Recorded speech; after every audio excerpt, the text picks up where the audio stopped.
No lizards. No aliens. No nonsense. This is Reality Bytes in association with Sovereign Independent UK and One World Chronicle. Wake up!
Welcome to Reality Bytes Radio. Sorry about the little technical glitch there. On the 23rd of January 2014, I've been looking at this new healthcare records system. I'm going to talk about that for the next hour and 10 minutes or so.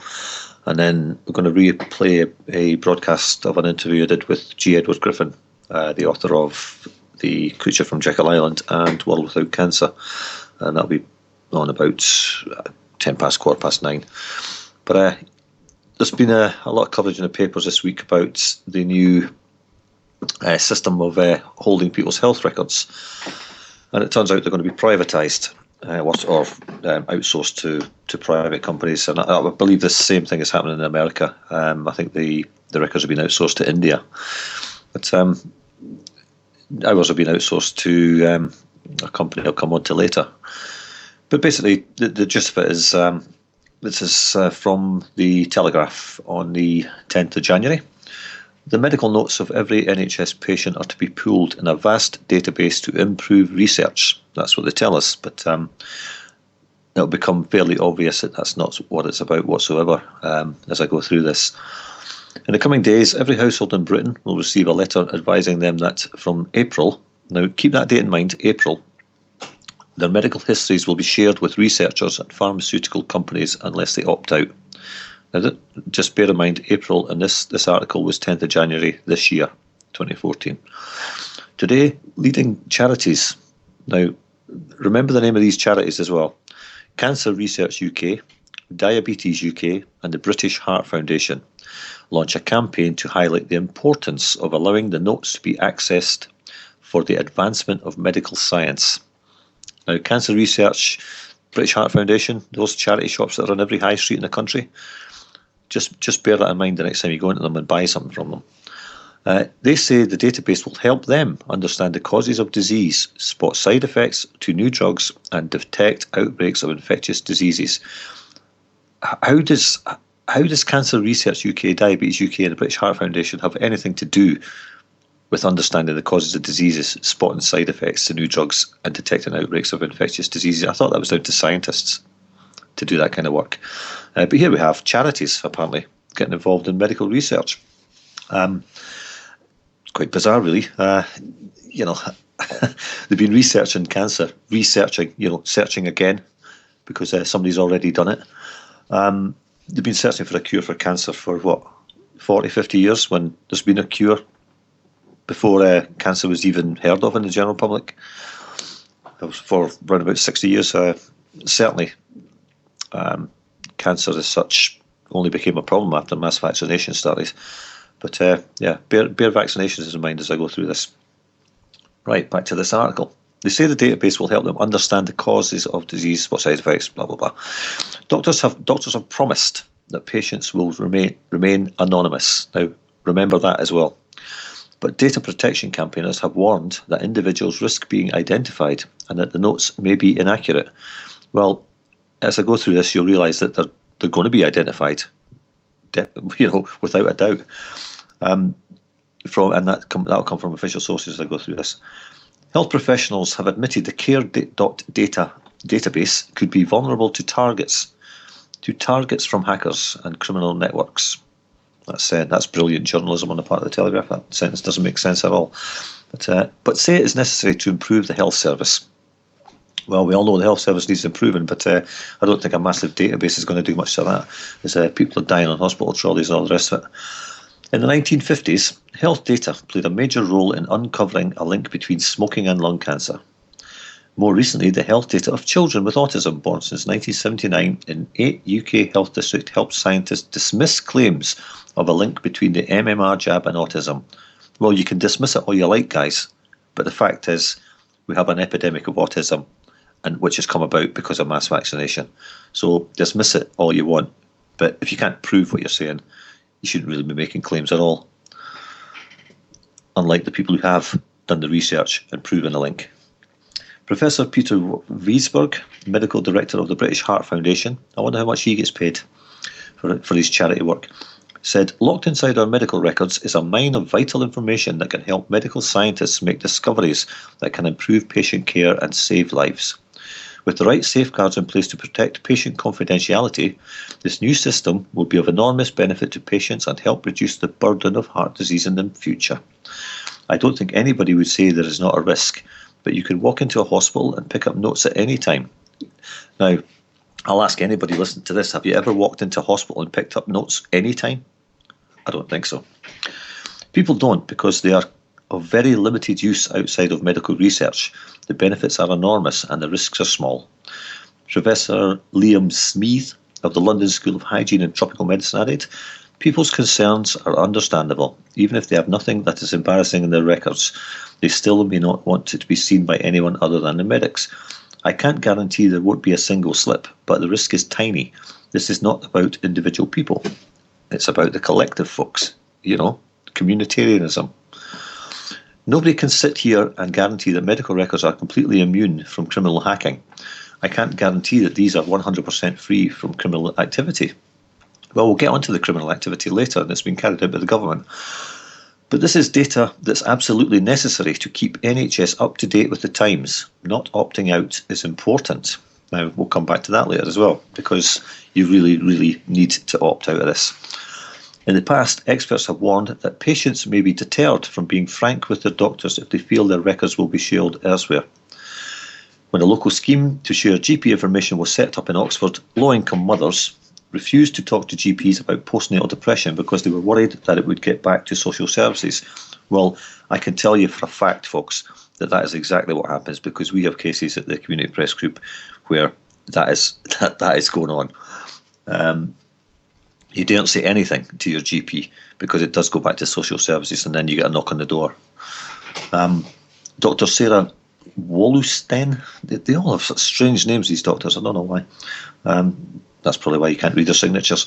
GP and Conservative MP told a fringe meeting at the Tory party conference that medical records may contain errors, both mistakes consisting of other people's notes, errors in recording, and pejorative remarks. Well, why should the records contain errors in the first place? Somebody's not doing their job correctly, are they? It must be your doctor. Julia Manning of think tank 2020 Health said, "Such is the secrecy surrounding our medical records, most of us have never seen them. Only occasionally are we made aware that this means they could have significant errors in them. Stories occasionally come to light in the press of people denied insurance payouts for a condition they didn't know they had, or for a condition that they didn't have, but their records say they did." Well, how is it going to make any difference if somebody in a data processing centre types in the wrong information? It makes no difference whatsoever. So that argument is completely spurious. People's private medical information should not be uploaded to a national database until they are fully informed of process and confident their personal information is correct. And on it goes. And it's that's the sales pitch for it. It'll be all right. They're not gonna know that much about you. So we'll go on to one health service. Healthcare clinic. This is Upwell Heath. No, sorry, we won't. We'll go back to the official website first. Care.data. This is run by the Health and Social Care Information Centre, and this is going to be the database used to store people's medical records. And this is www.hscic.gov.uk. So this is the UK government's own website. Now, on here, what they're going to use for this database, according to the official website, is the identifiers to be extracted are NHS number, date of birth, postcode, and gender, right? Which will allow patients' GP data to be linked to their hospital data. Just remember that. So according to this, it's only your NHS number, your postcode, your gender, and your date of birth. So we'll go to a health centre website. Upwell Health Centre. I'm not quite sure where Upwell is, but anyway. Important changes to your medical records. GP practices nationwide will soon be required to supply patients' personal and confidential medical information on a regular and continuous basis to the Health and Social Care Information Centre, which is the website I just quoted from previously. This could start happening within a matter of weeks. Now, remember what I said about April 2014. This information will be extracted from the practice in a form that can identify you. It can identify you.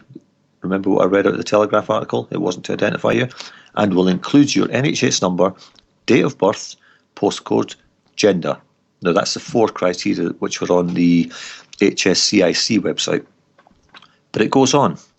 Ethnicity, together with your medical diagnosis, including cancer and mental health, their complications, referrals to specialists, your prescriptions, your family history, details of your vaccinations and screening tests, your blood test results, your body mass index. That means if you're overweight, they'll know about it. And your smoking and alcohol habits. Under the Health and Social Care Act 2012, GP practices have no choice but to allow the HSCIC to extract this information. The programme called Care.data is administered by the HSCIC using software and services provided by a private sector company. And it may come to a surprise to some people. And I admit I was a little shocked when I heard this, but that private sector company is Atos. Now, anybody listening to this has probably heard of Atos, but I'm sure many people in America haven't. But Atos are a global company, and they're not just involved in doing assessments on the disabled and people like that to get them off the benefits, but they're also involved in all sorts of things, which I'm going to get to in a minute. So, Atos UK and Ireland. Let's talk about what they've achieved so far. Atos. We'll start with how much money they made in 2012. If I can get this page to load up. Yeah, here we are. This is an article from the Daily Record in Scotland. And it says 40 million profit for Atos, a slap in the face of the disabled, say MPs, as if they give a damn. Labour MPs blasted the revelations in the Daily Record this week of the huge profits set to be snaffled by Axemen Atos, as they call them. This is going back to the 2nd of October 2012. Labour MPs reacted with fury yesterday after the Record revealed the huge profit set to be raked in by Benefits Axemen Atos. Secret figures show the controversial firm could make 40 million. They could make more, I guess, from their humiliating assessments of whether disabled people should still receive benefits. The Department for Work and Pensions will pay a massive sum to the French company, despite widespread concern over their handling of the similar work capability assessments.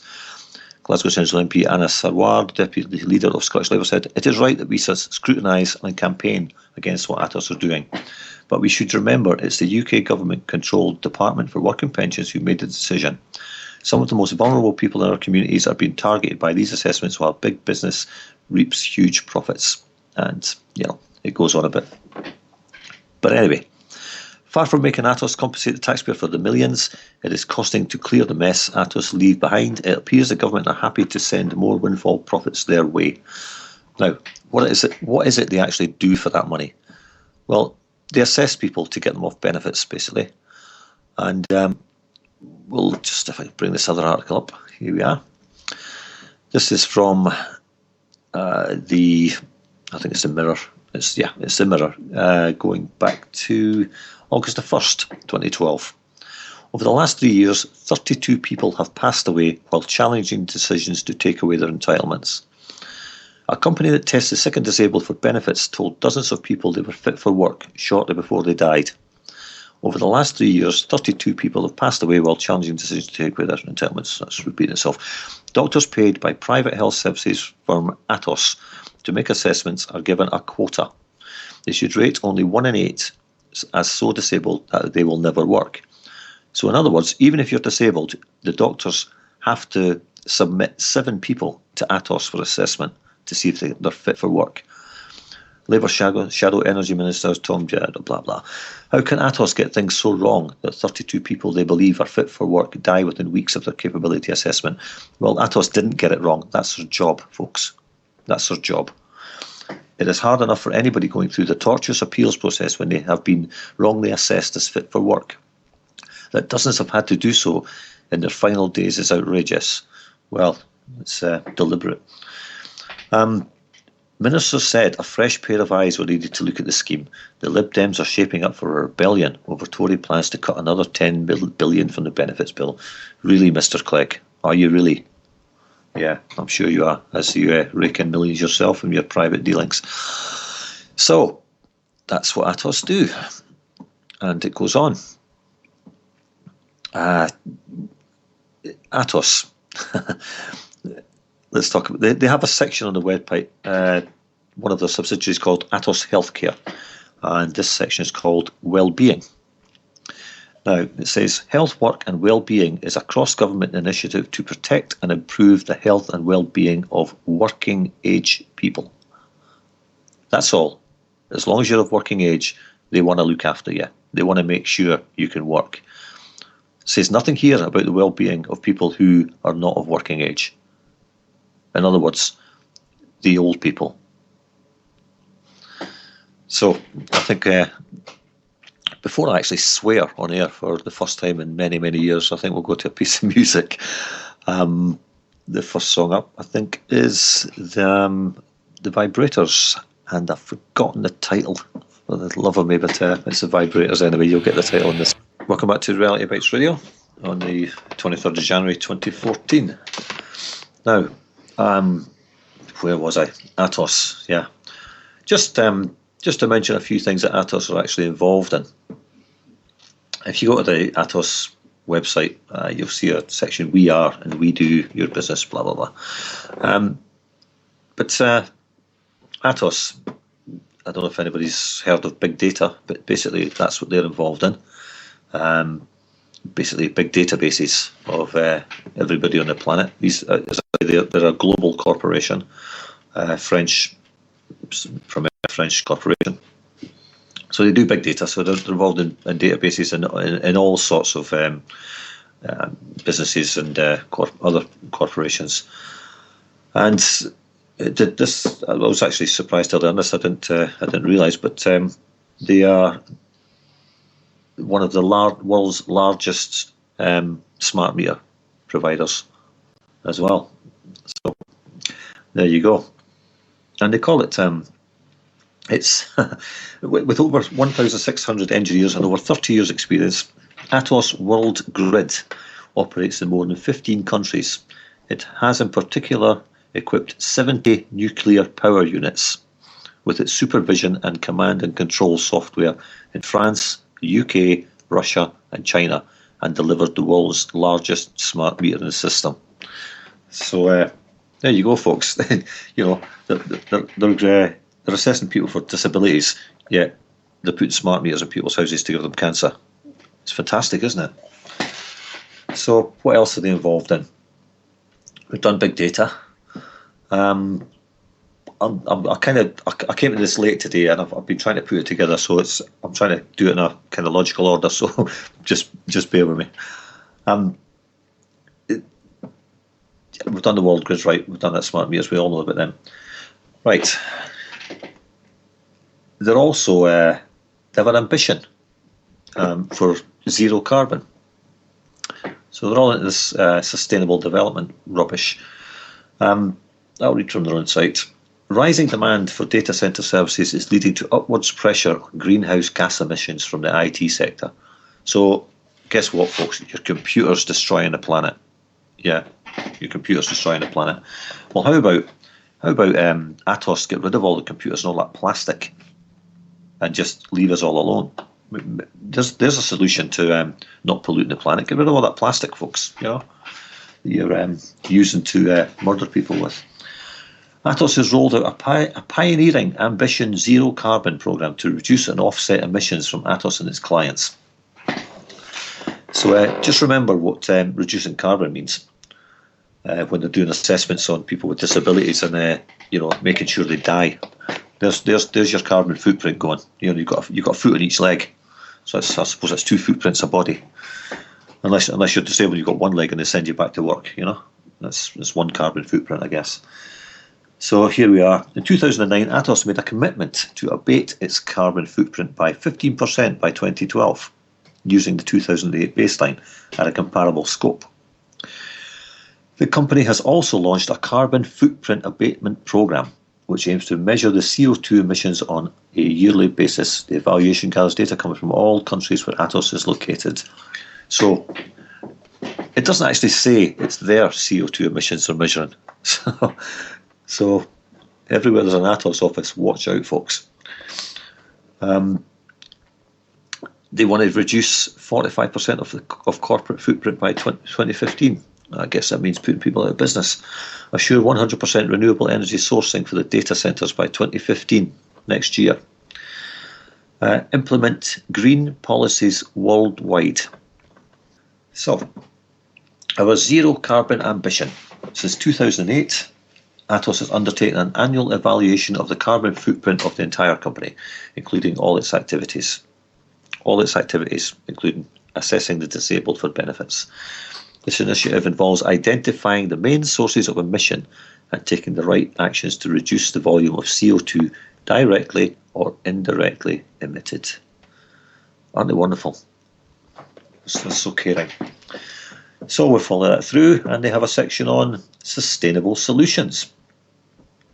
So the sustainable solution for Atos is obviously to kill off as many people who are sent to them by the UK government and other governments worldwide for assessment. That's the way to do it, isn't it? Right, so Atos, like all big corporations, they have partners, business partners. So we go to the section on their who we are, who partners with Atos. I'll just run through a few. Microsoft, Bill Gates, that toxic vaccine giver, murdering and disabling. I suppose he's giving out his vaccines to disable people so they could be sent to Atos and be done away with. It's just a conveyor belt, really, isn't it? Siemens. Now, who are Siemens? From their own site and their history section, we can read from the years 1933 to 1945. And this bit on the Siemens website is entitled The National Socialist Economy and the War Years. The start of the National Socialist regime in 1933 and the outbreak of war in 1939 meant that German companies were increasingly integrated into military preparations and the war economy. In order to meet steadily rising production quotas, Siemens builds so-called barracks, plants and uses foreign labour. From 1933, National Socialist economic policy pursued two primary goals: combating unemployment and militarisation of the German economy. Look at our economy. Look at the British economy. Look at the American economy. They're both war economies. That's where we are now. And combating unemployment, well, all they do is take people's benefits away and strike them off the unemployment register and put them into work camps, which I'll get onto in a minute. A 4-year plan was instituted in 1936 to ready the economy and the armed forces for war within the space of a few years. Like other sectors, the electrical industry received an increasing number of orders from public offices and was drawn into the programme of war preparations. This development marked the onset of a phase of rapid growth that continued through to the end of World War II. So Siemens profited from the war. That's what they're telling you there.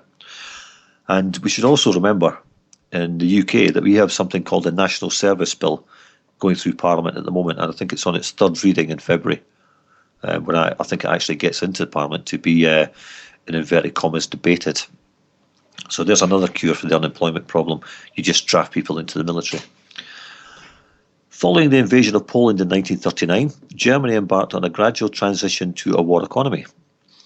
The state restricted and even prohibited the production of certain civilian goods and requisites, and military conscription led to a widening shortage of labour. As a result, an increasing number of foreign civilians, men and women, were employed in manufacturing. Initially, they chose to work of their own free will. Later, though, many were forced into labour. They worked throughout German industry, in the manufacturing sector, in public services and in agriculture. By the winter of 1941 to 1942, the German economy had become entirely dependent on forced labour. In late 1944, at the height of World War II, Siemens' total workforce of 244,000 included some 50,000 people who had been put to work against their will. The overall number of men and women who served as forced labour at Siemens during the war years was, however, higher. During the final years of the war, numerous plants and factories in Berlin and other major cities were destroyed by Allied air raids. To prevent further losses, manufacturing was therefore moved to alternative places and regions not affected by the air war.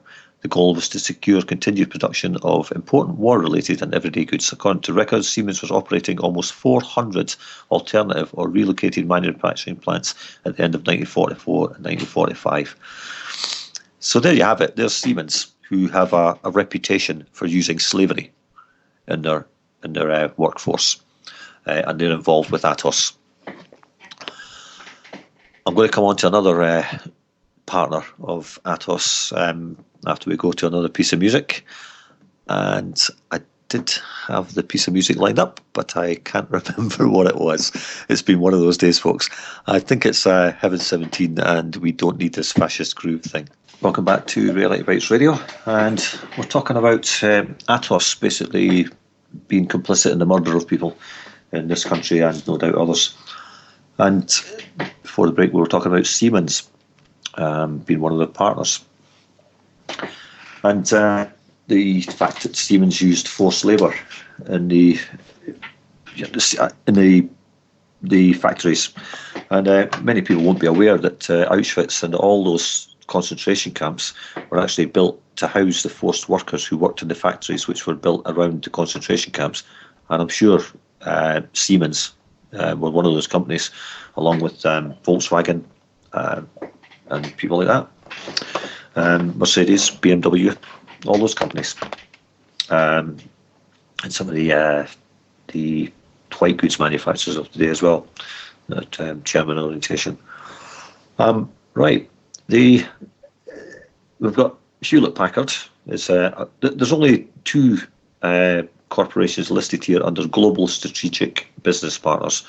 One of them is Hewlett-Packard. Everybody knows Hewlett-Packard are computer people, as well as a few other things. And the other one is IBM. Now, anybody who knows anything about IBM and has looked at their history should understand their role in the war, in the Second World War, and how important they were to Hitler. Now, there was a book written by Edwin Black. I have a copy in front of me here. A fairly big book, very detailed, and I'm going to read the introduction to you about what IBM were all about back then. IBM and the Holocaust is a stunning story of IBM's strategic alliance with Nazi Germany, beginning in 1933 in the first weeks that Hitler came to power and continuing well into World War II. As the Third Reich embarked on its plan of conquest and genocide, IBM and its subsidiaries, now subsidiaries, I mean IBM are basically a subsidiary of Atos and vice versa, helped create enabling technologies step by step from the identification and cataloguing programs of the 1930s to the selections of the 1940s, which is exactly the same as what's been done by the UK government's health service through Atos. They are identification and cataloguing programs. That's exactly what they are. Only after Jews were identified, and it wasn't just Jews, it was gypsies, homosexuals, physically disabled, mentally disabled, etc., etc., etc. If you were not, for argument's sake, blonde-haired and blue-eyed, perfectly fit, then you were going to the camps. It's as simple as that. So, I mean, you know, the Jewish thing could be argued as well that there certainly weren't 6 million. I don't believe that for a second, but anyway, that's another story. Only after Jews were identified, a massive and complex task that Hitler wanted done immediately could be targeted for efficient asset confiscation. That means taking your house, all your property from you, ghettoization, putting you into slums or camps, deportations, and enslaved labour, and ultimately annihilation. It was a cross-tabulation and organisational challenge so monumental it called for a computer. Of course, in the 1930s, no computer existed. Well, a lad that we know of. But IBM's Hollerith punch card technology did exist. Aided by the company's custom-designed and constantly updated Hollerith systems, Hitler was able to automate his persecution of the Jews and, as I said, disabled, homosexual, mentally ill, etc., gypsies. He was able to automate his persecution of the Jews. Historians have always been amazed at the speed and accuracy with which the Nazis were able to identify and locate European Jewry. Until now, the pieces of this puzzle have never been fully assembled. The fact is, IBM technology was used to organise nearly everything in Germany and then Nazi Europe, from the identification of the Jews in censuses, registrations and ancestral tracing programs to the running of railroads and organising of concentration camp slave labour. I'll come back to that sentence because I've got something else on that in a minute. IBM and its German subsidiary custom-designed complex solutions, one by one, anticipating the Reich's needs. This is exactly the same language being used by Atos on their sites discussing their IT, their complex solutions, custom-designed. Anyway, they did not merely sell the machines and walk away. Instead, IBM leased those machines for high fees and became the sole source of the billions of punch cards Hitler needed. IBM and the Holocaust takes you through the carefully crafted corporate collusion with the Third Reich, as well as the structured deniability of oral agreements, undated letters, and the Geneva intermediaries, all undertaken as the newspapers blazed with accounts of persecution and destruction. Well, where are the newspapers on this? where are the newspapers on Atos? The newspapers are obviously complicit in it. Just as compelling is the human drama of one of our century's greatest minds, IBM founder Thomas Watson, who cooperated with the Nazis for sake of profit. Only with IBM's technologic assistance was Hitler able to achieve the staggering numbers of the Holocaust. Edwin Black has now uncovered one of the last great mysteries of Germany's war against Jews and others. How did Hitler get the names? That's the end of the introduction. So, we have IBM linked with Atos, put together a massive database with people's NHS number, their postcode, their date of birth, their gender, their ethnicity, their medical diagnoses, including cancer, and their mental health problems, their complications, whatever that is, referrals to specialists, their prescriptions, their family history, that's their genealogy, details of vaccinations and screening tests, blood tests results, your weight, and your smoking and alcohol habits. And I can guarantee you that gets extended into your eating habits in general. And all you folk that have got loyalty cards, or you pay for your food shopping in the supermarkets or wherever you buy your stuff with your bank card, need to stop. Because all that information is going to end up on this database. And when you go for medical treatment, you're going to be denied because you're eating too many biscuits, or you're drinking too much wine, or you're smoking too much, or whatever it is. Use cash. Start using cash all the time. I have never used a bank card to pay for anything for I don't know how many years, and I will not do it. Cash, use it or lose it. Don't let them take it off us. So there we are. And remember what I said about April 2014 being the start of this. Well, I was talking to the producer off air, and I looked at a report on the Parkfield Medical Centre, which is in Potters Bar. And they have the same article up here, important changes to your medical records, exactly the same script. So it was obviously a handout to all the medical centres.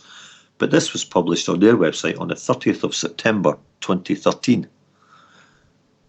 Now, this has only been talked about in the media over the last week. So when they're talking about people opting out, it's too late, basically, because on the 30th of September 2013, when this was posted on the Parkfield Medical Centre website, it stated this could start happening within a matter of weeks. So it certainly started last year. So, and unless people actually read this back then and opted out back then, the medical records have gone. And I did see on this site earlier, and I can't find it at the moment, but this was going to be retrospective and go back to April 2013. So they're going to start taking the records from April 2013. So the other official government website that said it was going to start in April 2014 were obviously lying. Surprise, surprise. So, IBM, Siemens using slave labour. HS2, this wonderful piece of railway that's going to save people 10 minutes between Birmingham and London, and it's going to cost £43 billion and heavily subsidised by the taxpayer. The title of this article is Let Disabled Workers Build the £43 billion HS2. The physically disabled, the unemployed, and even former prisoners should build the £42.6 billion high-speed 2 railway, according to a powerful new industry lobbying group. Jim Steer, chief executive at the High Speed Rail Industry Leaders Group, said that HS2 chairman Sir David Higgins should learn from France, which used nearly 1,000 disadvantaged people to build the Rhine-Rhone line. This high-speed railway opened in late 2011, cutting the journey from Paris to Zurich by 30 minutes. Big deal. Big deal, 30 minutes for billions. A similar amount of time that HS2 would carve off the commute from London to Birmingham. Well, they're saying it's 30 minutes. They said 10 minutes when they first started off talking about this. Mr. Steer said, In building HS2, we have got to look at to a better all-round policy, not just economic, but socially as well. A good precedent for this is the Rhine-Rhone line, built and completed in France, where 12% of the workforce was expressly recruited from disadvantaged groups. These included the previously unemployed, the so-called unemployable, the physically disadvantaged, people with some kind of criminal record. Now, if you don't pay your TV licence, you get a criminal record in this country. If you don't pay a parking fine, you get a criminal record in this country. You know, we're almost at the stage, if you step in the cracks in the pavement, you're going to get a criminal record. So this means anybody, folks. You can be given a criminal record for anything. There is more than enough time to the scheduled start of laying HS2's tracks in 2017 to ensure that there are wider social benefits from the construction phase of the project. Well, benefits to who? Obviously, the people that are taking advantage of sick people to build their infrastructure. Mr. Steer's words carry weight, as his organisation is backed by some of the biggest rail engineers and operators in international transport. Now, I don't believe for 1 second that railway engineers and construction companies want disabled people working on their sites. Why would they? Why would they? Do they think that's going to speed up the construction? You got somebody with one leg or one arm laying railway tracks? How does that work? Somebody half blind? You know, somebody with diabetes who needs to go and get an injection every few hours? How is that going to help the construction of a railway?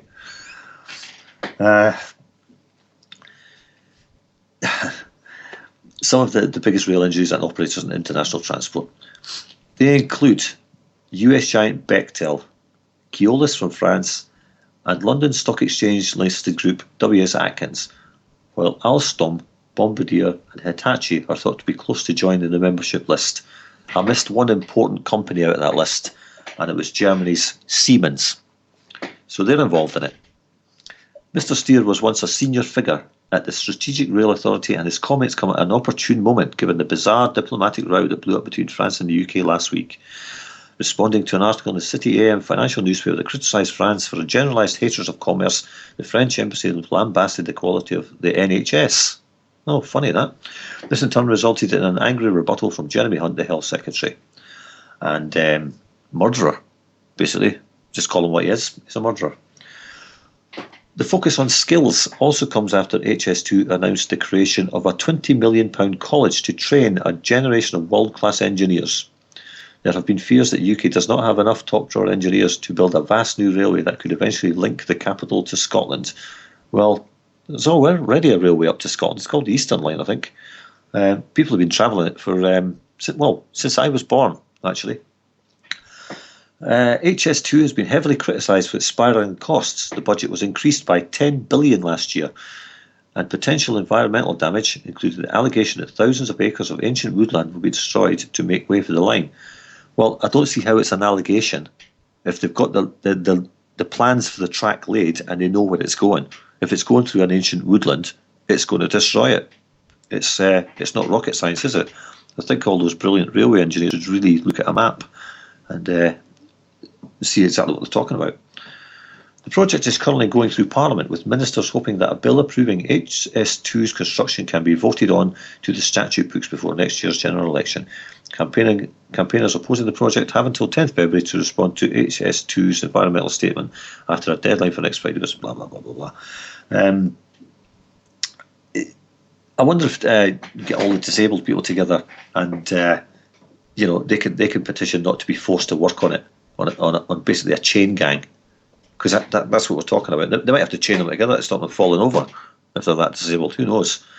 But that's here we have Siemens involved in slave labour again. I mean, history. These companies don't go away. Their ethos doesn't change. They are parasites, and just psychopaths. I mean, at the end of the day, anybody that could force somebody who's disabled to work is a sick. I really want to swear, but I won't. So there we go. There's your slave labour. So where does that leave us? In I've actually closed that page. Never mind. there's a section on the original website I looked at, and if you just bear with me, I'll get it back up again, because there's some important comments made in that. And it relates to what they state are the benefits of this massive database. Now, if I can find it, bear with me. They basically state, I'm trying to get the right terminology, but I can't find it, doesn't matter. Basically, they're saying that one of the benefits is creating pathways to care, to create, to iron out inefficiencies. In other words, to save money, they're going to put people on care pathways. Now, the care pathway, which was exposed in the media in this country, was called the Liverpool Care Pathway. And this is what this database is designed to identify. It's people to put on a Liverpool Care Pathway type program. In other words, murder them. Do away with them in whatever way they can get away with.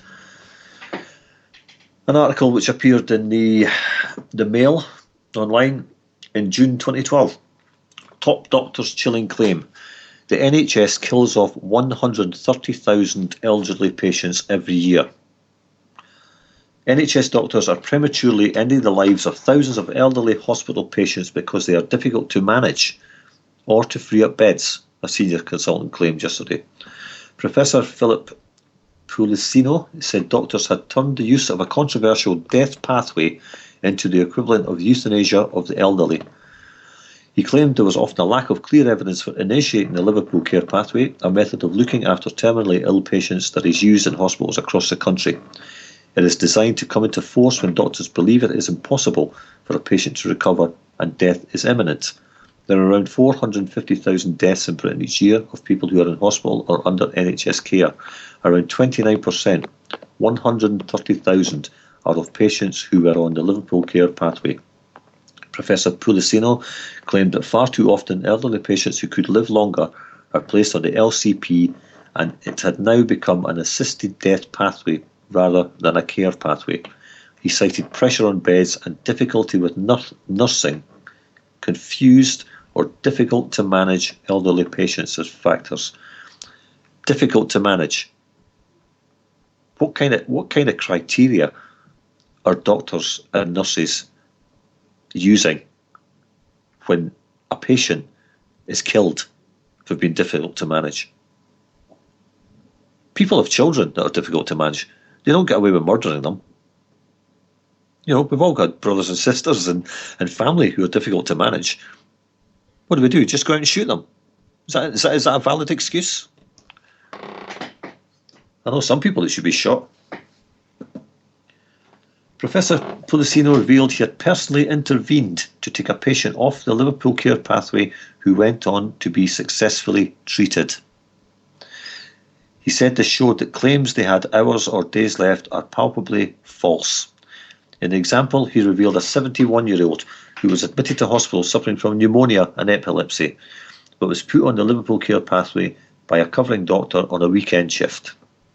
I guess he didn't have time to treat her. Professor Pulicino said he had returned to work after a weekend to find the patient unresponsive and his family upset because they had not agreed to place him on the Liverpool Care Pathway. I removed the patient from the Liverpool Care Pathway despite significant resistance, he said.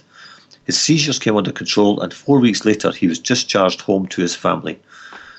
Professor Pulicino, a consultant neurologist for East Kent Hospitals and Professor of Clinical Neurosciences at the University of Kent, was speaking to the Royal Society of Medicine in London. Well, he should be careful who he's talking to because the Royal Society are a big player in this as well. He said the lack of evidence for initiating the Liverpool Care Pathway makes it an assisted death pathway rather than a care pathway. Very likely, many elderly patients who could live substantially longer are being killed by the LCP. Well, he's been very polite. Murdered is the word he needs to be using. Murdered. Patients are frequently put on the pathway without a proper analysis of their condition. They're not even diagnosed. That's what that means. They're not even diagnosed. They come in a certain age, and they're of no value to society. Remember what I said about well-being? Atos's healthcare system. It was only to look after people of working age. That's why these people are getting killed, because they're no longer of use in the workforce. They can't get them out and about building railways because they're too old and frail. So they just kill them. Now, there'll be a quote which I read out in the interview with G. Edward Griffin from George Bernard Shaw, who said many things which could be directly linked to this kind of behaviour by governments and doctors. They've got a nerve calling themselves doctors, these people. This guy seems like one of the good guys, but these other ones who are quite happy to walk away and let people starve to death in their beds, they're not doctors. They're just murderers. That's what they are. This determination in the Liverpool care pathway leads to a self-fulfilling prophecy. The personal views of the physician or other medical team members of perceived quality of life or low likelihood of a good outcome are probably central in putting a patient on the LCP. Well, if they're not diagnosing them, how do they know what quality of life they're going to have? How do they know that they won't have a good outcome? He added, if we accept the Liverpool care pathway, we accept that euthanasia is part of the standard way of dying, as it is now associated with 29% of NHS deaths. 29%. Now, I believe I saw a figure on the Atos website earlier, where by 2015 they wanted to save 30% of their carbon emissions. Just a coincidence, I suppose. Medical criticisms of the Liverpool care pathway were voiced nearly 3 years ago. So bear in mind, this guy's talking about 1 year, 130,000 people. And concerns were voiced 3 years prior to 2012. And it still goes on today, the Liverpool care pathway. They renamed it, but I can't remember the name of it. But it's been rebranded, as it were. Experts including Peter Millard, Emeritus Professor of Geriatrics at the University of London, and Dr. Peter Hargreaves, Palliative Care Consultant at St Luke's Cancer Centre in Guildford, Surrey, warned of backdoor euthanasia and the risk that economic factors were being brought into the treatment of vulnerable patients, which is exactly what Atos have been employed to do. They are there to save benefits from disabled people. And other economic factors are getting disabled people out to build railways, to make them productive to society. I think the UN states that a good global citizen has to be a good producer and consumer. You can't be one or the other. You have to be both. And if you're an old person, whether you're ill or not, you're deemed to be simply a consumer because you don't produce anything. And you get a pension, of course. Can't have that. Can't have you get money for nothing, can you? Even though you've paid for it all your life. And your medical care. Professor Pulicino cited the example of a 71-year-old, revealed he had given the patient another 14 months of life by demanding the man be removed from the Liverpool care pathway. Professor Pulicino said the patient was an Italian who spoke poor English but was living with a supportive wife and daughter. He had a history of cerebral hemorrhage and subsequent seizures. Professor Pulicino said, I found him deeply unresponsive on a Monday morning and was told he had been put on the Liverpool care pathway. He was on morphine via syringe driver. He said, I removed the patient from the LCP despite his resistance. So the guy lived for another 14 months. And there are other reports where people have survived for years. Obviously costing the NHS a few pounds, you know. So that's, I suppose, there was somebody high up in the NHS grumbling about that. They possibly didn't get such a big bonus that year. Anyway, I'm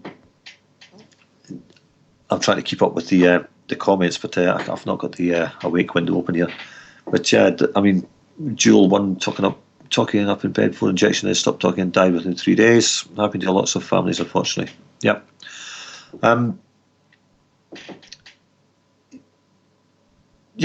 Alan, who's on after this at 10 o'clock, just spoke to his wife, and she wants to know what would happen to those who refuse to go and build the railway. Well, yeah, exactly, Alan. There will be a camp for them because they won't have any benefits to live on if they refuse to go and work on the railway. The housing benefit will be taken. Their disability living allowance will be taken. However way they rebrand that anyway, and they'll have no money to survive on, so they'll have to go to the camps. And they'll have to have their vaccinations, and they'll have to have all the crap that these people want to give them. Genetically modified food, whatever. And they'll take them to the camps, and they'll work them to death there. For free. It's great, isn't it? So, yeah, that's where we are. We'll go to another piece of music, and then I'll round this up, and we'll go to the interview with G. Edward Griffin, which was recorded on Monday. Next piece of music, whatever it may be, Paula's going to play it. The Circus of Death. It tells the true story of a circus we met. The first two verses concern the actual arrival at Heathrow Airport of Commissioner Steve McGarrett.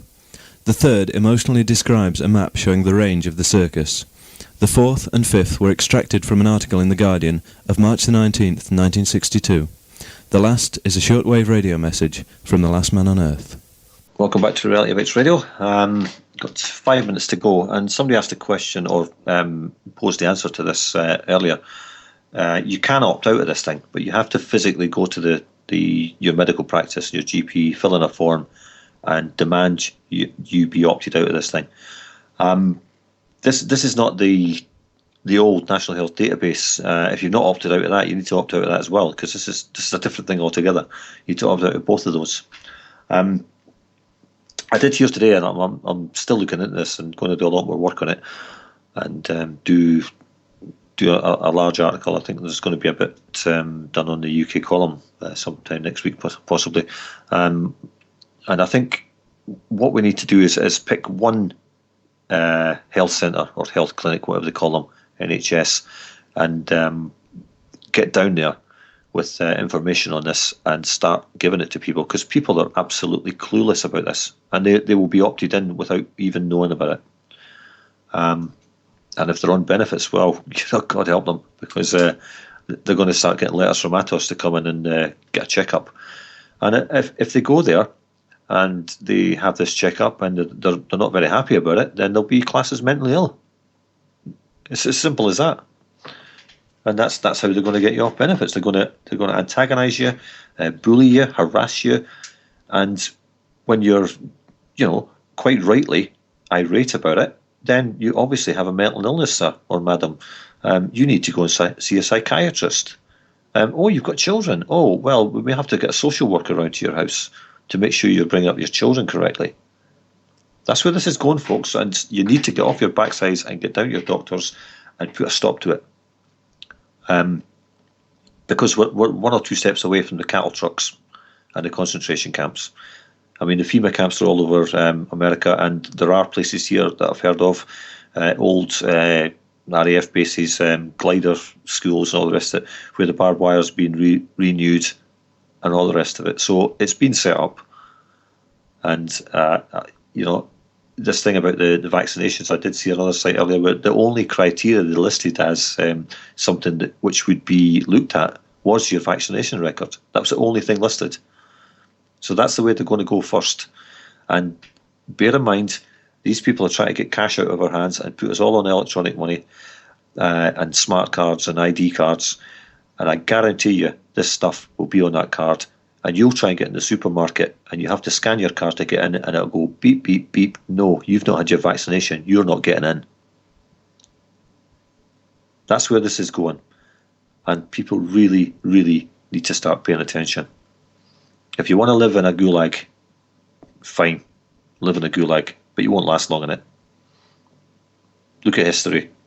Look at Soviet Russia. Look at Nazi Germany. Look at North Korea. If you want to see a real example of where this is going, look at North Korea, where husbands and wives are separated and have to live in separate areas in the camp and only get to see each other once a month or something. And selected people are hauled out to breed so that they've got workers for the future. That's where we're going. So I'll end it there because the G. Edward Griffin interview lasts for about 47 minutes, and that'll be coming up as soon as I stop talking. So until next week, where I think we've got Kevin Flanagan on from Ireland, who'll be talking about how the Irish truth movement has been infiltrated, Masonic connections, Druidic connections, all sorts of stuff going on over there. And the whole truth movement is up in arms over there. So that should be quite interesting. But I'll leave you now with G. Edward Griffin and a chat we had on Monday. Until next week, Reality Bytes. Good night. This is Reality Bytes Radio on the 20th of January 2014 with an extra broadcast. We normally go out on a Thursday at 8 p.m, but here we are on a Monday with special guest G. Edward Griffin, the author of The Creature from Jekyll Island and World Without Cancer. Welcome to the broadcast, Mr. Griffin. Thank you very much. Thanks for inviting me. I primarily wanted to start talking about the banking industry and obviously your background and the expose of that. The World Without Cancer, it's a totally different subject. That's probably another interview in itself. And obviously Freedom Force International, you talk a lot about collectivism, totalitarianism. And I don't know if you keep up to date with what's happening in Europe, but it's getting very, very Soviet over here. That's the only word I can use for it. But I normally start these things by letting the guest introduce himself and giving a bit of background to how they became involved in this whole kind of thing, as it were. Well, okay. It's probably not very interesting to anybody. Certainly not even interesting to me. But like many people, I've traveled kind of an unpredicted path, kind of a twisted path. Where I thought I was headed is not where I wound up. And in retrospect, I'm glad. Okay, having said that, I went to school at the University of Michigan. In those days, I thought I was going to go into television and radio, which I did for a while. And so I studied broadcasting, I studied theater, I studied communications, public speaking, and all that sort of thing, which didn't prepare me to do very much in the real world, but anyway, it was fun.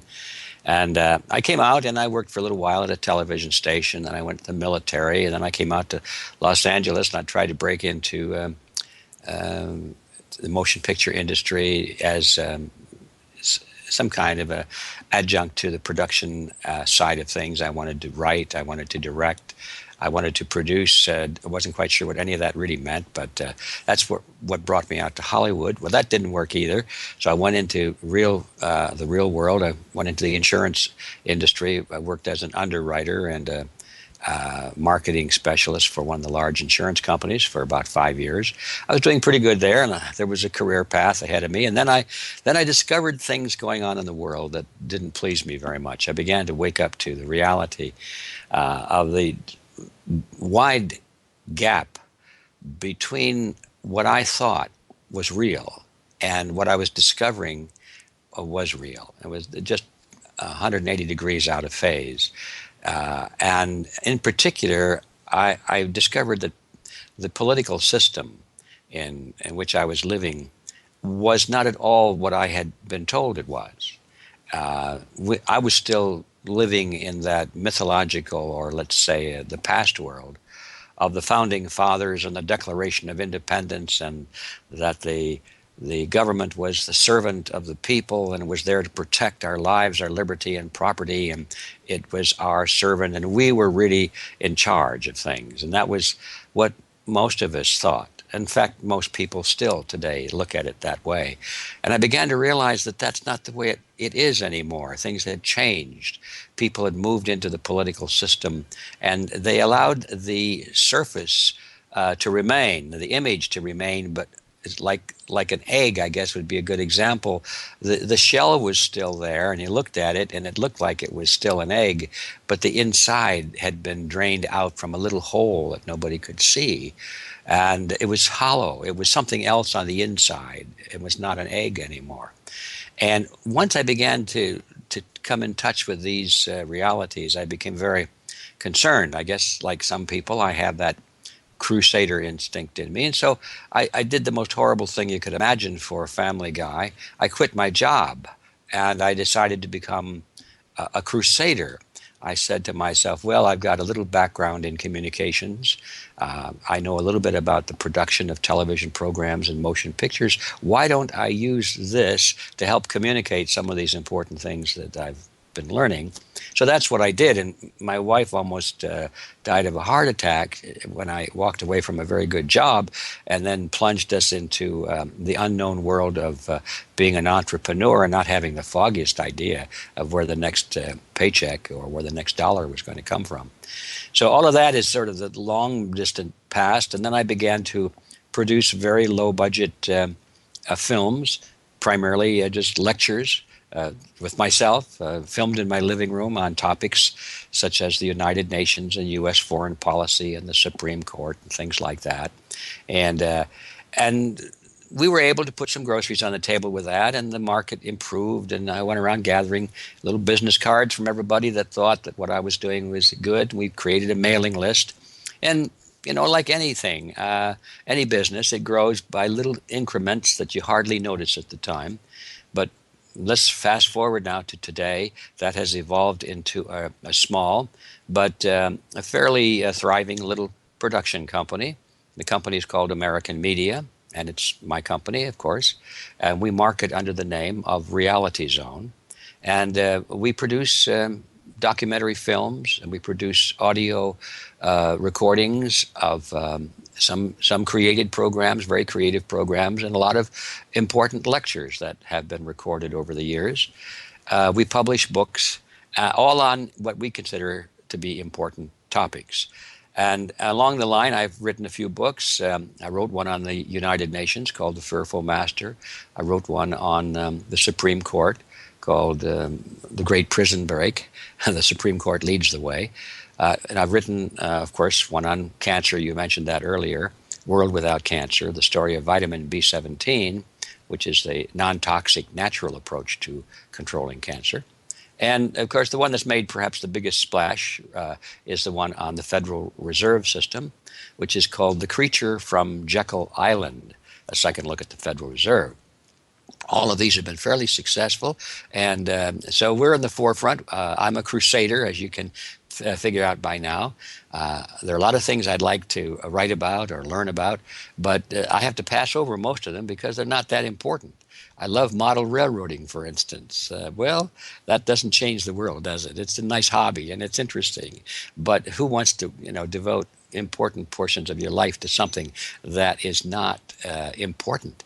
And so I have this feeling that I perhaps had a calling, or an urge at least, to do something that will make a difference for my children and my grandchildren. And so we stick to the big topics, and as you can imagine, a lot of them are controversial. So that's who I am and where I came from and what I'm doing today. Well, it's interesting what you're saying about the American Media Company, because at the Community Press Group, which is a small media company we just started in August, we're trying to do the same thing, and we've got a few documentaries in the pipeline, and this radio broadcast and other bits of media we do. I've lost the train of thought now. Freedom Force International. Now you have a large kind of piece written on that on your website. But I mean, the basis of that is to fight back against totalitarianism, collectivism, call it what you will. And in the European Union, as I said, we are facing the new Soviet Union. Basically, that's what's being created over here. It's now been said by one of the ministers there. I think it's deputy premier of the or Tsar, or whoever they want to call them, of the Commission, who said that they're now demanding that all nations in the European Union hand over their sovereignty completely and allow this new EU SSR to take over every aspect of the nation state, and basically to get rid of the nation state completely. And they call it the federal states of Europe, or a United States of Europe. And I'm sure there are many people in America who have no idea of what's going on in Europe. And if they heard the phrase "a United States of Europe," possibly think it's a good idea. But for any US listeners, and we do have quite a number of US listeners, it'd be interesting to note that individual states in America actually have more power than the nation states in Europe to do anything. And if you think a United States of Europe's a good idea, then they really need to come over here and spend a bit of time here and see actually what it's about. Have you looked into the formation of the European Union, I'll call it? And what would be your thoughts on it? Oh, on the European Union, well, I think you've described it very well. It should be the European Soviet, and I think that's an excellent word for it. I probably should, before I say too much on this topic, go check the dictionary and see what the dictionary says about the word Soviet. But my general impression, at least, is that it implies administrative units that are not democratically determined. It implies administration from the top down rather than from the bottom up. I mentioned a moment ago how things had changed here in the United States, at least in my perception. The original concept of the United States was that the federal government was the servant of the states. After all, it was created by the states, and therefore the creator is superior to the createe. The federal component of the United States was there primarily to defend the borders of the whole continent, or at least the part of the United States of the continent, that portion of it, and to run a post office and a few little things like that, and to settle disputes between the states. But the states were the governments, and they formed an association of governments for their mutual benefit, and they called that the federal part of it. And well, that evolved. You see, the federal government was supposed to serve the states. The states themselves, in most cases, were designed to serve the people.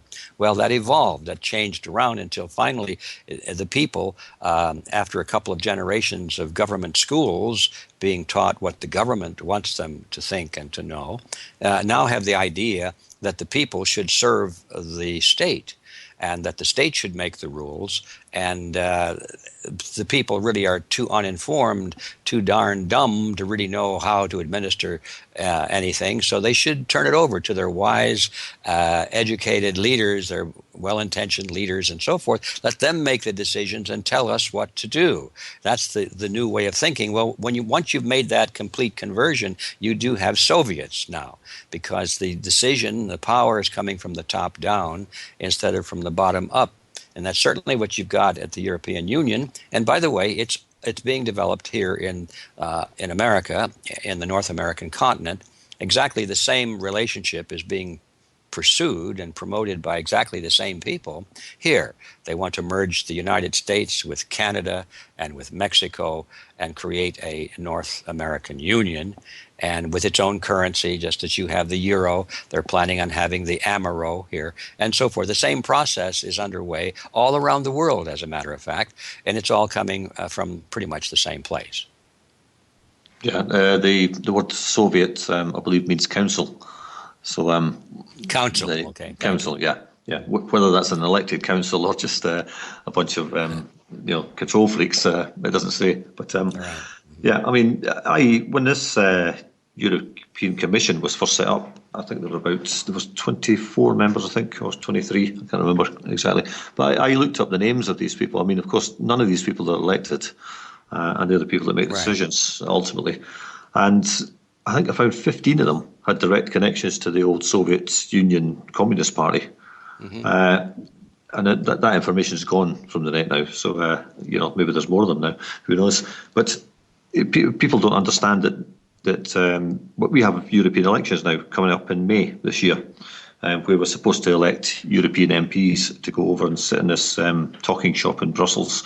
But they have absolutely no say in anything whatsoever. All they can do is put forward an idea.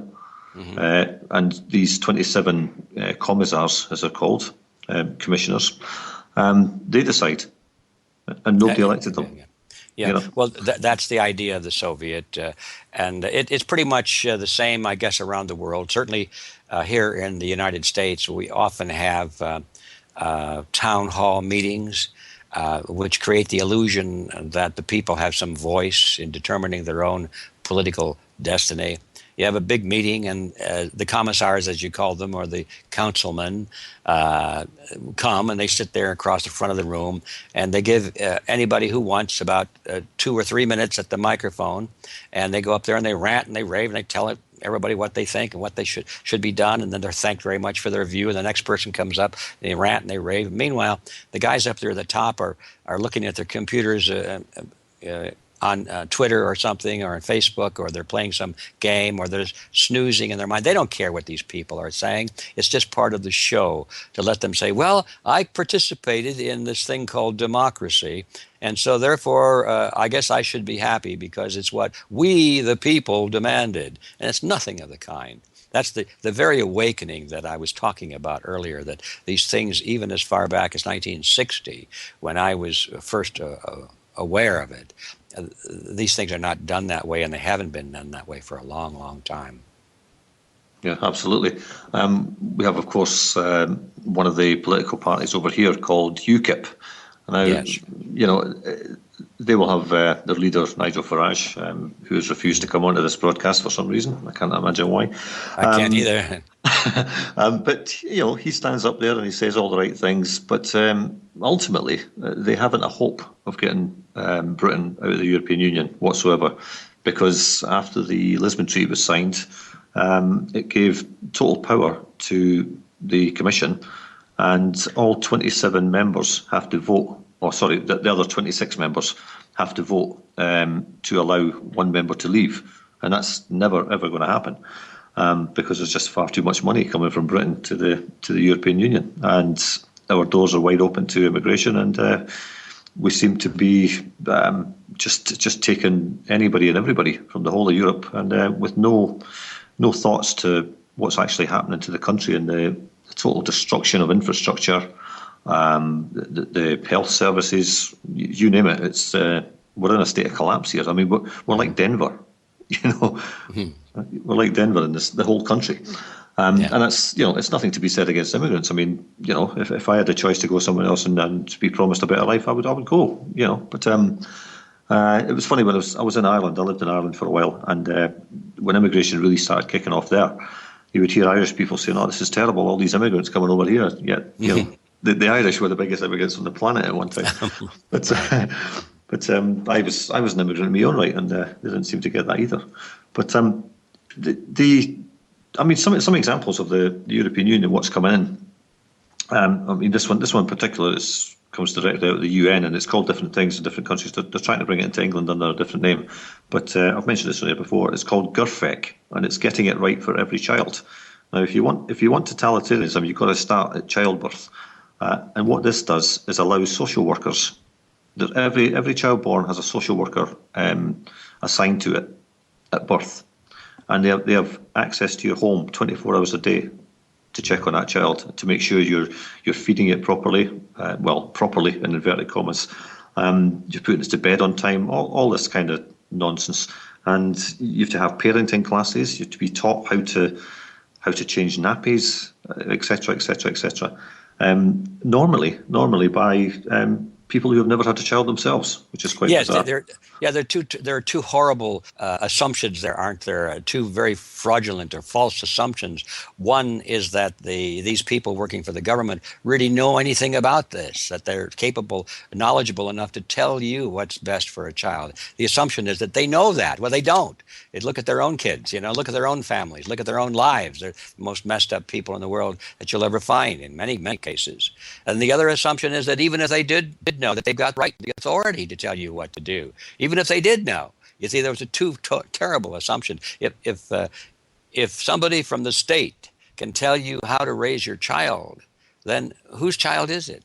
And the idea, of course, that it belongs to the state. You belong to the state. It's not just your child. You belong to the state. And that's the assumption behind collectivism, that you were created to serve the state. See, there's the underlying philosophy. Once people grab that, then everything else works out. Understand why they're doing this, because the state is supreme and you are the servant or the slave. It's as simple as that.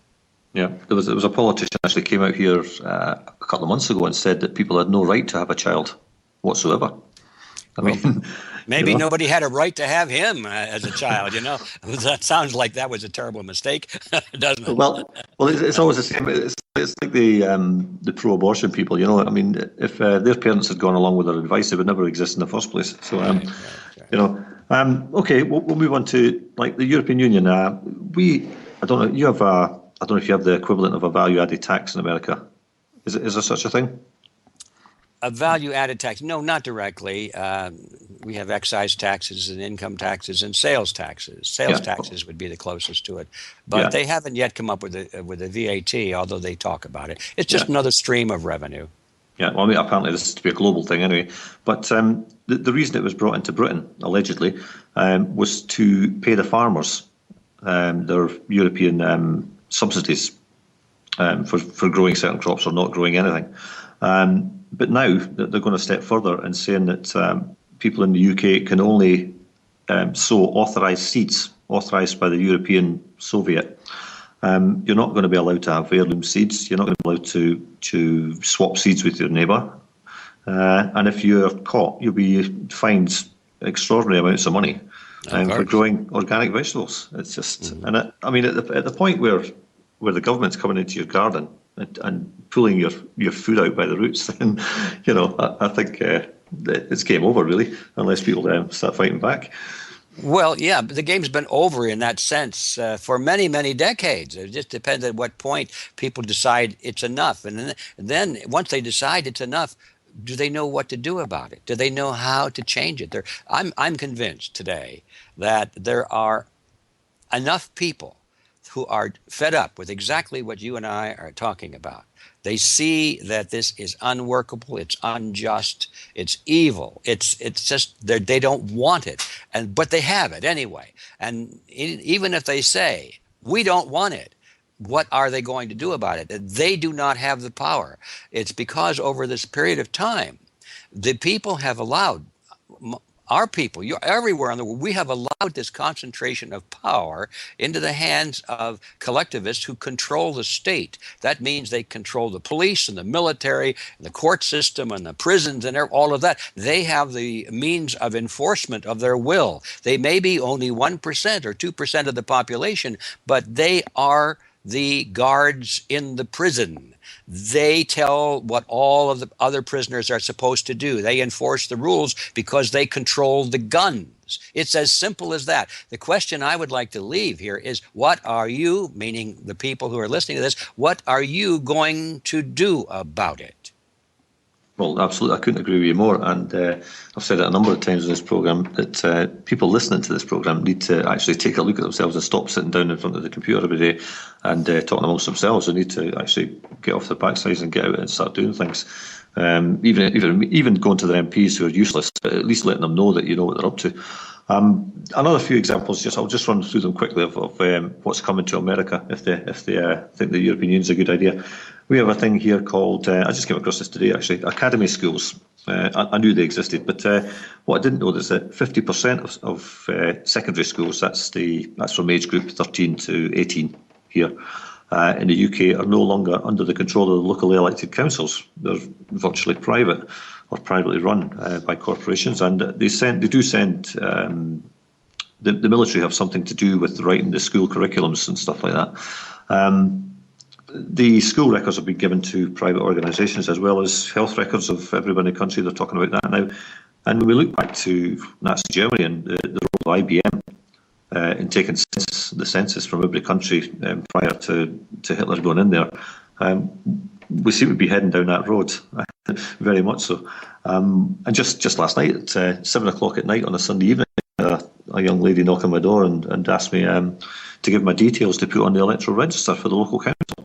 And I just said no, go away. That was the end of that. That's how simple it is. No. But we put 4.2 million CCTV cameras in the UK, and my friend who I work with here at the Community Press Group is an ex-police officer who used to work traffic and special protection and numerous other things. Told me that up to the year 2005, there had been 50 billion car journeys tracked with automatic number plate recognition cameras, and obviously that's going up and up by the day. Later this year, we're going to have biometric ID being introduced through the post office, which has just been privatised coincidentally, where we'll need to give fingerprints, retina scans, etc., just to access government, in inverted commas, services, such as a driver licence, passport, medical services, social welfare. Farmers are going to have to use it to access the Ministry of Agriculture website and actually tell them exactly what they're growing, where they're growing, what plot of land they're using. It just goes on and on and on, and this stuff is getting rolled out, and people are absolutely clueless about it until it happens to them. Well, right. It's the same thing happening in the United States and in Canada, and I guess every country in the world, especially the developed countries where technology is a serious factor.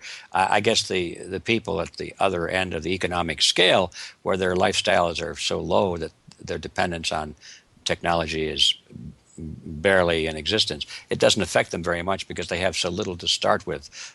They don't have any great anticipation of this thing called freedom or independence. They just don't know what that means. So they're not as impacted as we are, who have to adjust generationally. We have to adjust downward and give up these old silly concepts of having human dignity and freedom of choice and all those things. This is the process that's going on, and they're certainly using technology, aren't they, to make it easy for them to monitor individual action, to spot those who are going to resist it, and to isolate them, and eventually to punish them. That's what it's all about. Yeah, and to keep tabs on everything they're doing. Yes. We have programs here. I'm not sure what it's like in the States, where the government has pledged to make sure every child has a computer. Well, why? But the media. The media plays a big role in this. And this week we've had a program on, I think it was Channel 4, called Benefit Street. Now, even the word itself should tell people enough about it. But it's been lambasted in the media for all that's worth. And basically, it's gone down a street in Birmingham, which is the second largest city in the UK, very multicultural and whatever. But they've basically taken a film crew down there and cherry-picked cases of people on benefits. It's a street where everybody's on benefits.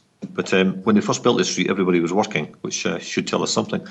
But they've picked these cases where people are cheating the system, or there may be a single mother with 3 or 4 children who's been left on her own through no fault of her own, in many cases, claiming X amount in welfare payments. The finger's been pointed at them. And, of course, it's all to stigmatise anyone on benefits whatsoever, anybody. I have colleagues who can barely walk 50 yards up the road who are getting their benefits taken off them. New taxes come in, which take them below the threshold of what's viewed in government eyes as the poverty level, but that's irrelevant. We also have work programs for people who've been long-term unemployed, and by long-term they mean 1 year, which, for anybody here looking for a job, that isn't a long time at all, because there ain't that many jobs around. And again, coming back to what was happening in Nazi Germany, this is exactly the same thing that IG Farben did to get their work brigades for the factories that were built around the concentration camps. Is that the way we're going, do you think? Yes, that's the short answer. That's definitely where we're going, because there's no place else to go, really. At the end of the line of this process of collectivism is that the system, the economic system, the productive system fails to work. And when it fails to work, the free market fails, output of production goes down, there isn't enough to go around, requires rationing, it requires governmental intervention, it requires police action to prevent riots, it requires a police state. That's where it always heads. The collectivist systems have no place else to go but toward a totalitarian system ruled absolutely in the form of a police state. There's no place else. Yeah, I'm sure you're familiar with the works of George Bernard Shaw. Yes. But I've got a couple of quotes from him here. Under socialism, which is of course what we're in, you would not be allowed to be poor. You would be forcibly fed, clothed, lodged, taught and employed whether you liked it or not. If it were discovered that you had not the character and industry enough to be worth all this trouble, you might possibly be executed in a kindly manner. But whilst you were permitted to live, you would have to live well. And of course, what they mean by living well is doing exactly what you're told. Of course, yes. You're rewarded. I think the analogy that it helps me understand it did in the beginning when I was trying to figure all this out, was that society is being militarized. In other words, when you're in the military, you have rank and you have a paycheck. You have meals that are provided for you. You have health care. You have lodging. You live in the barracks. You do what you're told, and you move up the ladder of rank if you are very good at doing what you're told. If you don't do what you're told, or you fail to serve the purposes of your superiors, then you don't move up the ranks, and you may be even punished. You may be thrown into the brig and punished. And everybody recognizes each other on the basis of what kind of an emblem they wear on their sleeve or their shoulders, and they salute those of higher rank. And it's not a question of productivity. It's not a question of do you serve the needs of the people. You have to serve the demands of your immediate superior. And that is the ultimate way that the collectivist system works. People move up the rank of being subservient to their superiors, and when they finally get to the top, well, they're the masters of the system, and everybody else in the middle performs and takes orders without question, because if they start to question authority, they're thrown out completely, and they can't survive outside of that. No, exactly. And the term no value to society, or the assumption that you must have a value to society to be allowed to operate and to live in this society is a phrase that's creeping into the mainstream media here more and more often these days. And there is no knowledge amongst young people, even people up to, I suppose, 40 years age, of what that term means and where it was used and how it was used in the past. And everyone assumes that they will be the ones making the decision as to who shall be allowed to continue.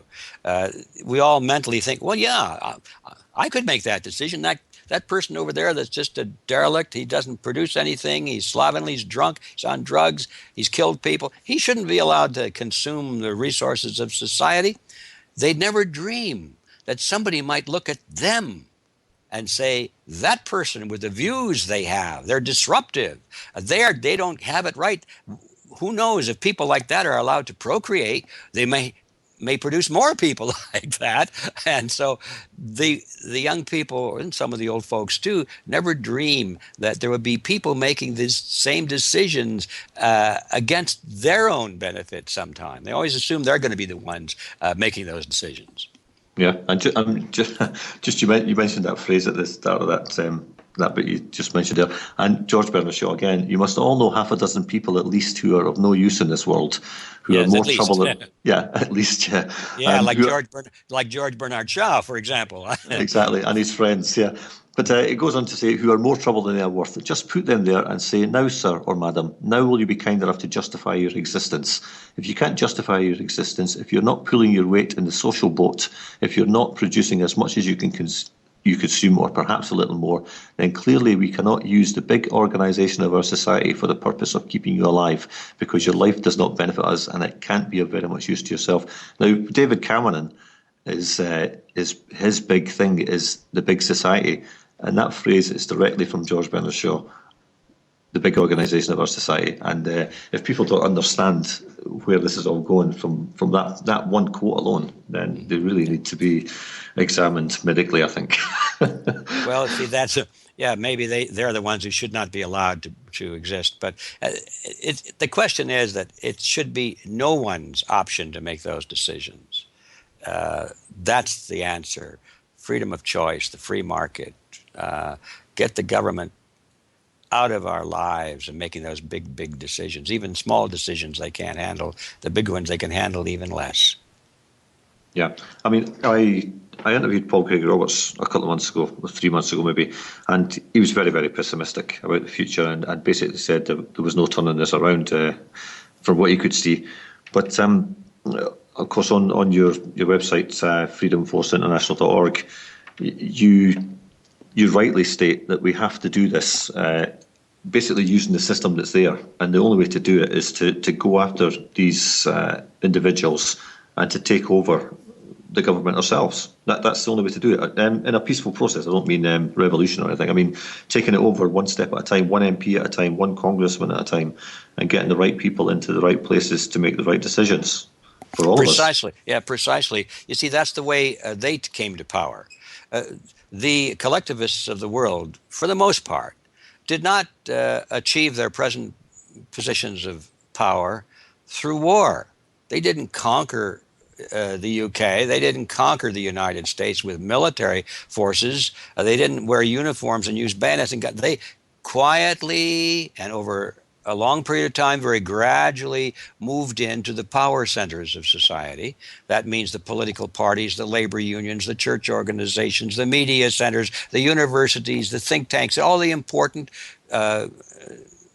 institutions that people belong to and follow. They follow the leaders of these groups. And so these collectivists figured that out a long time ago. They said the way to lead a nation or to control a nation or to conquer a nation, if you want to use the harder word, is to capture control of those organizations. That doesn't take many, just a few people at the top.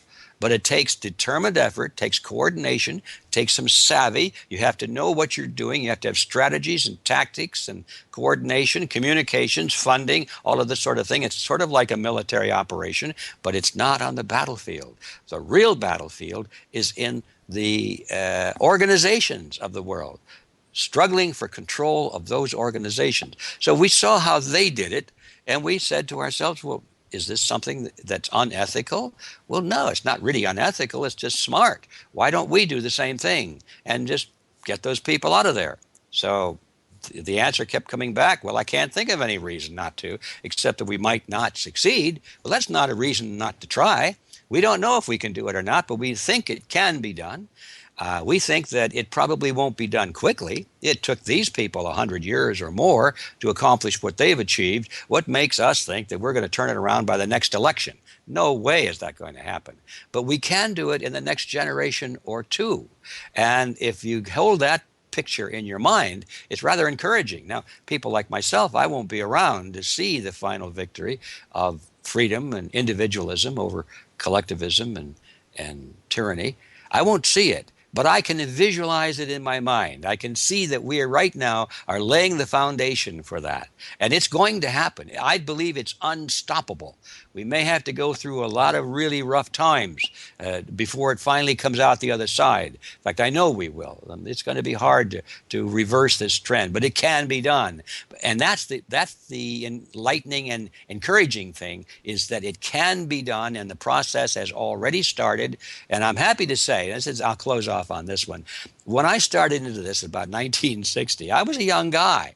And I remember thinking, where are all the young people, all these old people I was running into, people like myself now? They're the only ones that seem to know or care about this. How come, where are my friends? You know, they weren't too interested in raising a family and rising the corporate ladder and having a nice car and all that stuff. So don't they see what's going on? Well, now things have changed. Now I'm the old guy, and I'm looking around, and almost everybody I see coming into the movement are young people. I mean, I'm talking about 30s and some of them even in their 20s, people with young families and college kids. I mean, this is really encouraging because this is the leadership of the future. So I have great positive hope and a very bright view for the picture if you look at the long view of history. Well, absolutely. I mean, there hasn't been a totalitarian regime on the planet ever that hasn't failed. So, I mean, you know, the odds are on our side, I suppose. But as you say, it just might take a generation or two to bring that about. But at the end of the day, these guys have been doing this for a lot longer than that.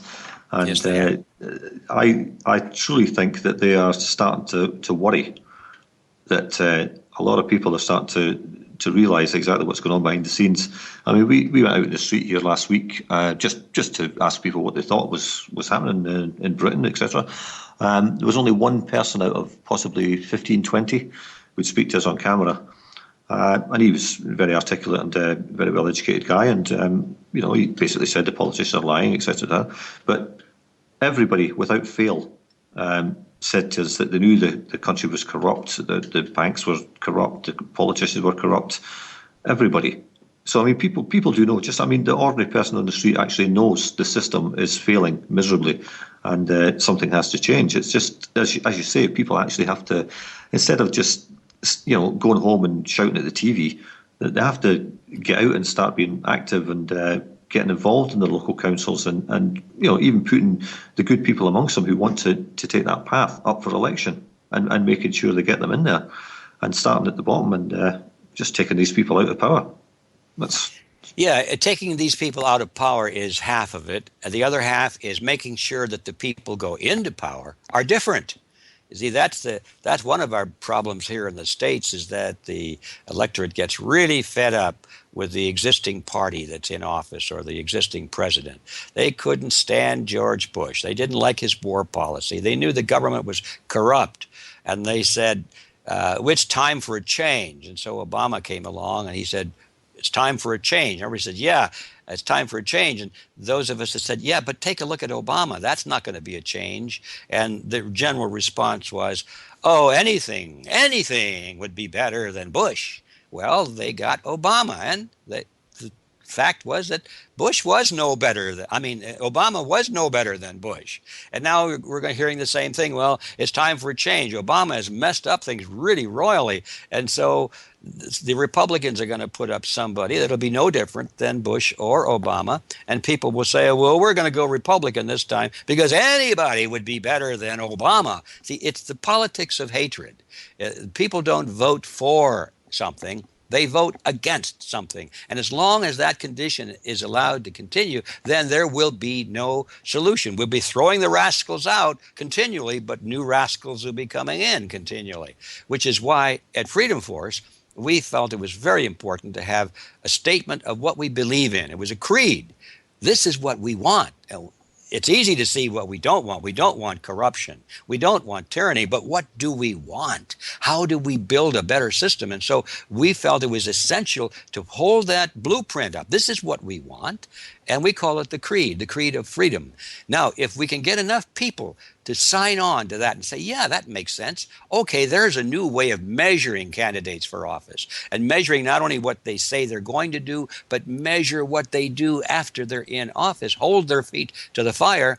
If we have this kind of a template, now at least there's hope that when we throw the guys out that have messed things up, we can replace them with somebody entirely different for a change. And that would be a true change. Well, absolutely, and actually people who are qualified to do the job, because I've never met a politician yet or heard of one that's actually qualified for the position he's been put into. So, I mean, is it any wonder that the country's a mess? Yeah. Well, around here in the States, especially at the local office, you drive down the road and you see these signs, and they say, vote for John Smith. Experienced or something like that. The man with experience. And I shudder and I think, oh my gosh, experience at what? You know, put up signs. Experience at fraud, experienced at lying, experienced at cheating, experienced at tyranny. And the answer in most cases is yes. Yes, absolutely. Well, I mean, over here, it's even more obvious for anybody that cares to look. We've got Labour and Conservative. That's it, really. They've got the Liberals and UKIP, who are going to be the little coalition partners who are tagged on to the this thing. And both Labour and Conservatives, in their own documentation, admit to following the ideology of Saul Alinsky. Both of them. Yeah. So, I mean, okay. There you have it. There we have it, yeah, exactly. And I think Obama, was it Clinton who wrote her thesis on Alinsky, I think? Hillary. Yeah, Hillary Clinton, she did, yeah. Yeah. And by the way, if anybody listening is inclined, they ought to get hold of Saul Alinsky's books and read them, because there's the blueprint of how these collectivists manipulate the masses, manipulate especially the people who are not getting a fair share out of society. They manipulate the minorities and the poor people, the hardworking people that are getting shafted at the bottom of the social order, and they play upon their resentment and their hatreds, and they use them against themselves. And Alinsky wrote the book on how to do that, and it's been done here in the States for probably 3 decades. Well, it's certainly going on here with the community organisers and all this kind of stuff. But when I read Rules for Radicals, I was going through and I thought, you might not admire what he did, but you could certainly use those kind of tactics in reverse in a lot of cases. Yeah, that's an interesting point, because we had to deal with that. Not everything that our opponents do is necessarily unethical. Sometimes it's just pretty smart. And I think we could learn from some of their tactics, as long as we stop short of deception. Now, they will utilize deception too. And you might say, well, deception is effective, right? Well, sometimes it is, yes. But we have to stop short of the unethical. And there's plenty within organizing tactics that are not unethical. And so we just have to always have that little dividing line, and we mustn't step over. Just because our enemies have been successful doesn't mean that we have to use all of their tactics. But some of them we could use very well indeed. Well, certainly the ones that have been effective for them, absent the deception, of course. I don't know if there's much else to say on that, really. I mean, it's nice to hear somebody positive for a change who thinks that we can get out of this, and is, it's straightforward enough to say it's not going to happen overnight. Because we have a lot of people in the UK, and I'm sure in America as well, who say, "Oh, well, this could all be changed tomorrow." Well, it can't. That's the honest truth of it. It can't be changed tomorrow. It has to be changed, piece at a time. The same way as they've done it. You're absolutely right. So, well, you said 45 minutes, so we've just gone over that. So, well, thanks very much for your time, and possibly in the future we can get you on and we can talk about cancer, because there's a lot of people listen to the broadcast who are interested in health and stuff like that. I would like to talk about cancer. In some ways, there's a lot of parallel between the fraud in politics and the fraud in the health industry. Yeah, absolutely. Okay, well, thank you very much. It's been a pleasure, and Neil, we'll talk again. Well, thank you for inviting me, and Godspeed. No lizards, no aliens, no nonsense. This is Reality Bytes in association with Sovereign Independent UK and One World Chronicle.